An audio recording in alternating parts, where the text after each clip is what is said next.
Bonjour et bienvenue. Connaître la voix active et la voix passive vous permettra de pouvoir les distinguer et de maîtriser les mécanismes de transformation pour pouvoir vous exprimer aisément et écrire sans faute. Pour tout savoir sur la voix passive, suivez cette vidéo et n'oubliez pas de laisser un petit commentaire, de liker et de vous abonner si vous êtes nouveau ou de passage pour appartenir à ce groupe, à cette famille d'apprendre la langue française. Voilà, donc la voix active et la voix passive sont deux voix qu'on retrouve généralement dans la langue française et dans presque toutes les langues. Aujourd'hui, donc, nous allons essayer de nous arrêter sur tout ce qui concerne la voix active et la voix passive. Examinons la phrase suivante. L'avocat général interroge le témoin. Donc, on peut remarquer qu'il y a dans cette phrase un groupe nominal sujet, c'est l'avocat général, et un groupe verbal, c'est interroge le témoin. Donc, le groupe verbal se compose d'un verbe et d'un complément d'objet direct. Est-ce qu'il s'agit de la voix active ou bien de la voix passive? On va vérifier. On pose la question qui interroge le témoin? Qui interroge le témoin? C'est l'avocat général. Donc, qui fait l'action ici? C'est le sujet. Donc, c'est la voix active. Alors, on parle de la voix active lorsque le sujet de la phrase fait l'action. Qui interroge le témoin? Bien sûr, c'est l'avocat général. On parle de la voix passive lorsque l'élément sujet, au lieu de faire l'action, l'a subi. Lorsque le sujet, au lieu de faire l'action, subit cette action, c'est bien sûr la voix passive. Alors, si on veut transformer cette phrase, l'avocat général interroge les témoins, à la voix passive. Donc, on doit chercher un élément essentiel et indispensable, c'est le complément d'objet direct. L'avocat général interroge qui, donc on pose qui lorsqu'il s'agit d'un animé, et quoi quand il s'agit d'un objet inanimé. Donc l'avocat général interroge le témoin c'est un complément d'objet direct. Ce complément d'objet direct devient le sujet dans la phrase à la voix passive. Donc on commence la phrase par le témoin. Et regardez, interroge, c'est une forme simple, donc c'est le présent. Et bien sûr, le présent exige quoi? Qu'on ajoute l'auxiliaire être. Et cet auxiliaire être, on va le mettre au même temps que le verbe interroger. Et interroger, il devient tout simplement un participe passé. Donc ça, c'est une forme simple. Et bien sûr, le sujet, le vrai sujet, devient un complément d'agent. Donc voilà. Et on obtient ceci. Le témoin n'est plus un sujet, c'est un sujet apparent. Pourquoi apparent? Parce qu'il ne fait pas l'action. Et vous avez le verbe. Et interroger, c'est toujours le présent, mais le présent passif. Et vous avez bien sûr, par l'avocat général, c'est le complément d'agent. Donc, je répète, l'avocat général interroge le témoin, c'est la voix active. À la voix passive, la phrase devient le témoin est interrogé par l'avocat général. Alors, le complément d'objet direct est nécessaire pour effectuer cette transformation. Donc, en l'absence de complément d'objet direct, ce n'est pas la peine d'essayer de faire la transformation parce que c'est impossible. Voilà. Et bien sûr, on passe à un exercice d'application pour bien consolider ces règles. Alors, regardez cette première phrase. La loi française prévoit le divorce par consentement mutuel. Donc, la première chose que je dois chercher, c'est le complément d'objet direct. La loi française prévoit quoi? Le divorce par consentement mutuel. Donc, le divorce par consentement mutuel devient le sujet. Prévoit, c'est le verbe prévoir au présent, donc c'est un temps simple. Et bien sûr, on doit mettre le verbe être au présent, donc et. Alors, le participe passé de prévoir, c'est prévu. Et bien sûr, par la loi française, donc on obtient ceci.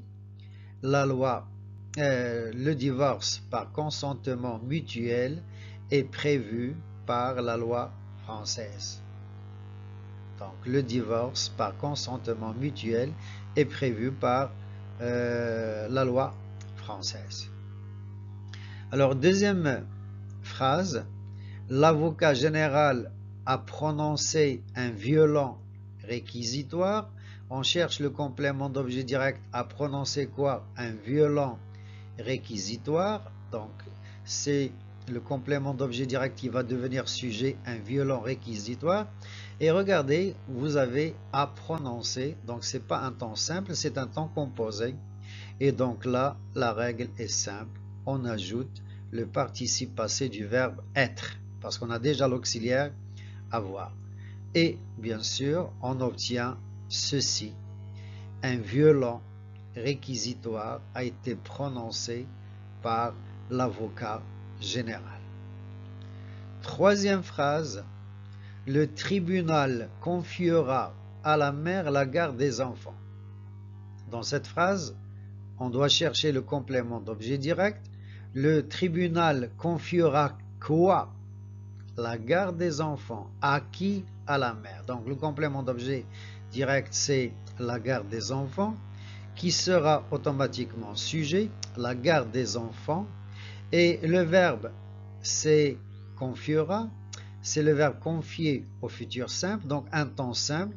Automatiquement, on va conjuguer le verbe être au futur simple, qui sera, donc sera, et confiera devient tout simplement le participe passé.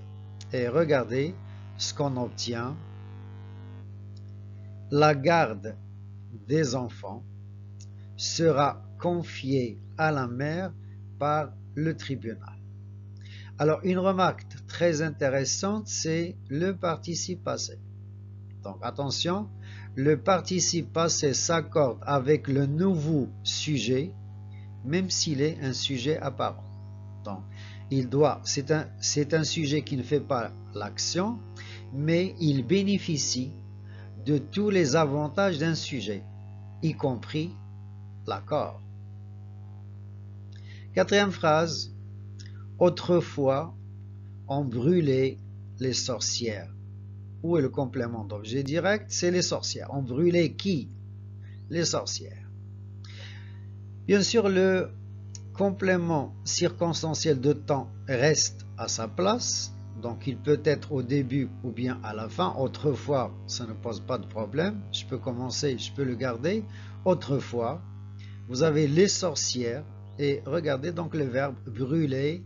C'est le verbe brûler à l'imparfait. Donc, on doit mettre le verbe être à l'imparfait, était, et bien sûr, on ajoute le participe passé du verbe brûler. Donc, on brûlait. Mais dans cette phrase, on ne connaît pas le sujet. Le sujet est indéfini. On. Donc, quand le sujet est indéfini, c'est pas la peine de mettre le complément d'agent. Donc, qu'est-ce que ça va donner? Autrefois, les sorcières étaient brûlées. Et on passe à la cinquième phrase. On appelle le témoin. On appelle qui? Le témoin. Donc, le témoin, c'est un sujet. La même chose, vous avez le témoin qui est complément d'objet direct qui devient le sujet, le témoin.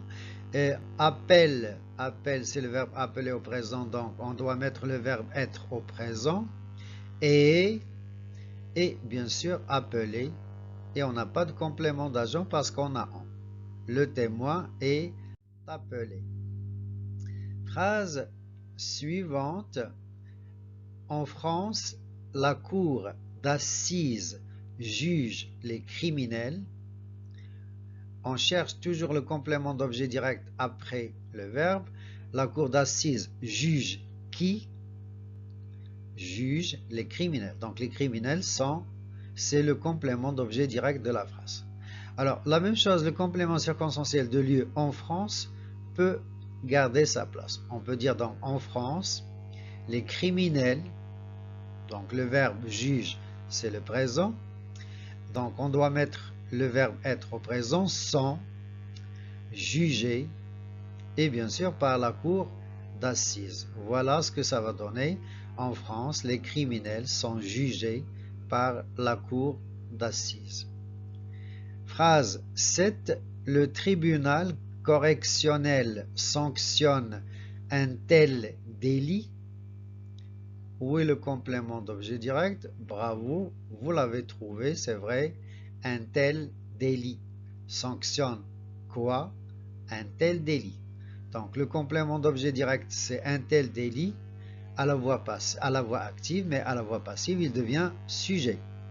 Un tel délit, regardez le verbe sanctionner, il est au présent, donc est sanctionné par le tribunal correctionnel. Donc un tel délit est sanctionné par le tribunal correctionnel. Phrase 8. Le tribunal aurait accepté vos arguments si vous aviez pu fournir des preuves. Alors c'est une phrase un peu complexe, mais si on essaie de l'examiner attentivement, tout devient facile. Alors, est-ce qu'il y a un complément d'objet direct? Alors, on cherche toujours après le verbe s'il y a un complément d'objet direct. Le tribunal, donc on a deux phrases, deux propositions. Alors, le tribunal aurait accepté quoi? Vos arguments. Donc, vos arguments, c'est un complément d'objet direct. Mais nous avons, dans la deuxième proposition, un deuxième complément d'objet direct. Si vous avez pu fournir quoi? Des preuves. Donc, dans la première proposition, le complément d'objet direct, c'est vos arguments. Dans la deuxième, c'est des preuves.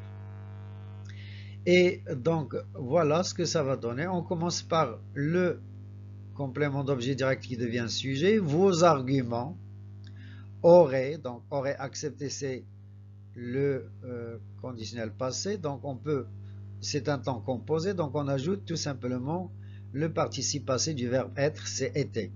Vos arguments auraient été acceptés si des preuves avaient, là il y a un petit problème, avaient pu, et donc puisqu'on a déjà un verbe conjugué, l'auxiliaire ne peut pas être conjugué et donc on doit mettre l'infinitif. Si des preuves avaient pu être fournies par vous.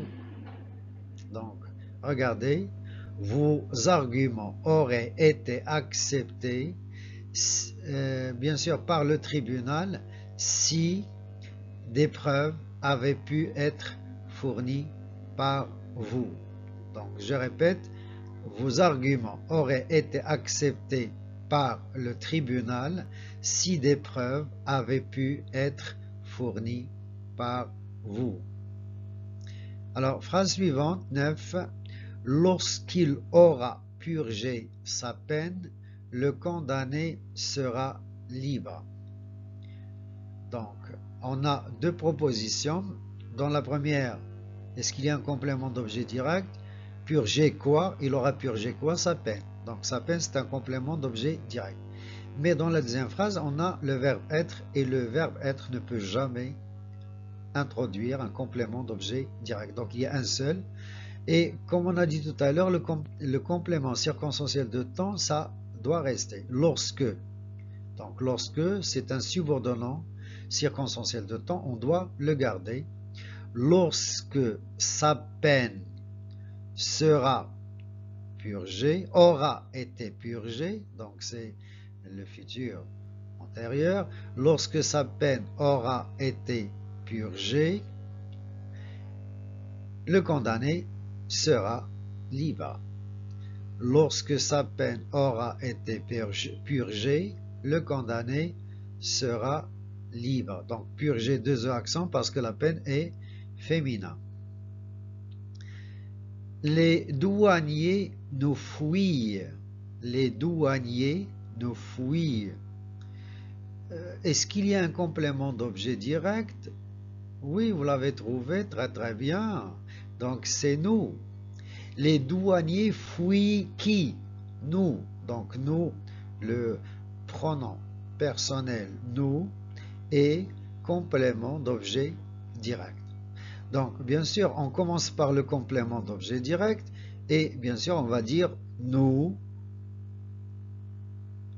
Alors le verbe être au présent sommes fouillés par les douaniers.